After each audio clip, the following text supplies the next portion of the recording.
Pedia, por favor, que as crianças saíssem do centro do salão.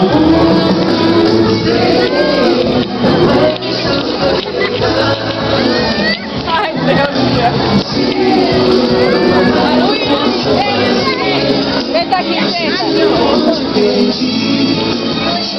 Senta aqui, senta aí. Ah, é?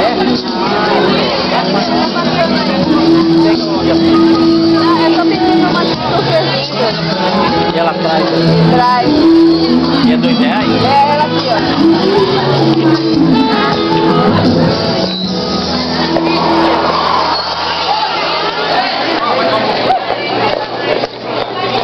Vamos fechar o círculo aqui. Ok. Óbvio que todo mundo sabe dançar valsa. Vocês já esperavam.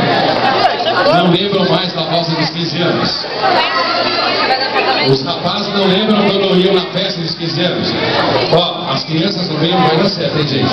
Quando fechar aqui, alguém vai perder. Meu filho, tem 3 anos que eu não vejo.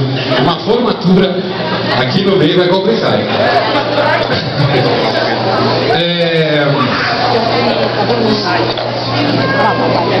Tenham dançado a valsa dos 15 anos ou não, que a valsa da formatura seja inesquecível, virar a valsa da faculdade e virar a valsa do casamento, em breve, que seja nessa sequência.